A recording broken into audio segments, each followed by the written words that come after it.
receive the benefits of tax dollars in social services. I don't know if this is accurate, but one group says it's $150 billion. Okay, $9,000 per illegal immigrant. If that's true, then it's more than we spend on U.S. citizens, our most vulnerable citizens, on Medicaid. But regardless what the number of it is, it's unconscionable that you have so many programs, safety net programs that are not sustainable. And here we are allowing monies to be siphoned off, not just for illegal immigrants, but for things other than serving these most vulnerable people. And I'm talking about payroll tax and or provider tax and other gimmicks. That's $600 billion. And the list keeps going on. A work requirement like we have in every other means-tested welfare program, $150 billion. I'm at $1.5 trillion just in the list I wrote down, and I believe we would actually strengthen the benefit and the sustainability. And maybe there's some savings that we could plow into the most vulnerable to strengthen the benefit and improve the access. I'm open to that. But I hope my colleagues don't get paralyzed with political fear, because that's what's gotten us to this point. I hope that the scare tactics don't put them in a posture of inaction, because we will fail. As Ben Franklin said at the Constitutional Convention, we will be a byword for generations to come. This is the chapter that's going to dictate that future. And I think it's going to turn in this moment. And I think we have the right president. I think he is totally committed to this in his heart of hearts. I think he has the political courage to do just about anything that he sets his mind to. And just like he is relentless and immovable in what he wants to do to address the trade deficit, because he knows this is the last opportunity to course correct, I would suggest there are many members like myself who are just as immovable and just as committed on our budget deficits because of what it will cost this country if we don't do something. Thank you for indulging me for that long diatribe. And if my colleague is still awake, I mean, if she's still lucid after that, I'm going to ask if she would just have the last word. And then we're just so grateful for your time. We really, every one of you, thank you for being here. Thank you, Mr. Chairman. It was really beautiful listening to you talk about your aspirations for what you think is happening, which is a little bit out of touch with the reality of what is taking place. I would love for it to be true that we are not adding to the deficit with the proposals that you all have, but you are adding to the deficit. I would love for it to be true that we are going after folks who are on programs undocumented, which people do not qualify for any program if they are not documented, which is not the reality.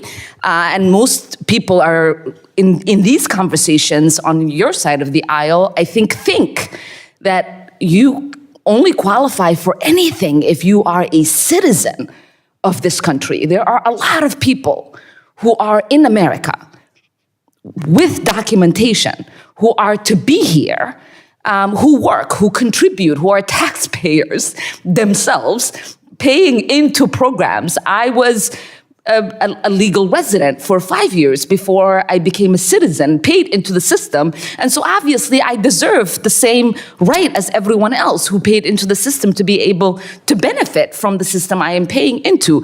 And that is not the conversation that anyone on your side of the aisle is having, because when you talk about undocumented folks, to your supporters, what they hear is everyone that is not born in the United States.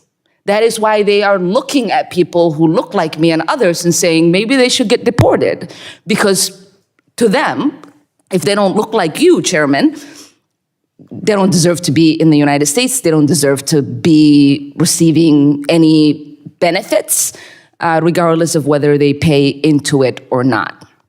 And the reality is that there are so many people in our country, as you've mentioned, who are vulnerable, who desperately need support in regards to healthcare, who need support in regards to housing, who need support in regards to education. And those are the people that we are not having a conversation about.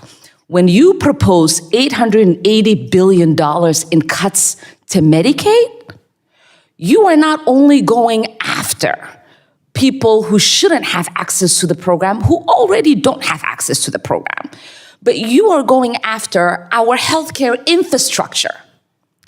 Because that level of cuts to any of our healthcare institutions, whether it is rural healthcare, whether it is urban healthcare, whether it is community healthcare centers, when you have that level of cuts, it means institutions are going to get shut down. So that means you and I, even if we have private healthcare, we might not be able to get the services that we need because that institution no longer exists. We have our Trauma One response healthcare centers in Minnesota saying, we rely on Medicaid and Medicare, 50%, 60%. So if that money is not coming, it means services are going to be disrupted. That means they're going to fire nurses. That means they're going to have to shut down some ambulances. That means they're going to have to shut down a couple of their wings. That means when I need care, God forbid, if something were to happen to me and I have to get flown in to Hennepin Healthcare, that service will be delayed. So we are not living in a country that is not interconnected with everybody that is in it, with the services that the government provides. And so when we are having these conversations, we have to be serious, we have to be honest, we have to talk about what these programs means. Because when you rely on a president that truly doesn't know much of what he is talking about as much as everybody wants to believe. This is the president yesterday talking to the Canadian Prime Minister saying we subsidize your country's economy. We don't subsidize their economy, we buy things from them.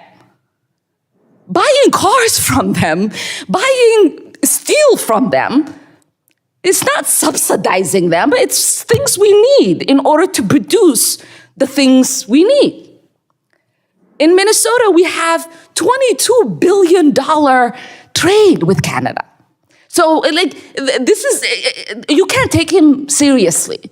He started a trade war that is impacting every one of us in all of our different capacities. And to say we trust and believe in him, or there's anything historic about his election, when every other president that's gotten elected has won with more percentage in advantage to his opponent. It's as much as I respect you, it's silly, and I want as colleagues, as people who are entrusted to be leaders in Congress, to have honest conversations and be real about the state of our country, the state of our economy, where we're going, and the real pain that the American people are feeling as they try to afford their lives, and think about how we can actually support them. And I yield back. I thank the gentlelady and appreciate the participation of everybody, and especially our witnesses for being here. I've got to read this formal statement. Again, Dr. Rao, Dr. Winfrey, Mr. Schneider, Mr. Linden, we're grateful for your time and insight. Please be advised the members may submit written questions to be answered later in writing. Those questions and your answers will be made part of the formal hearing record. Any member who wishes to submit questions for the record may do so within 7 days. And with that, the committee, believe it or not, is finally adjourned.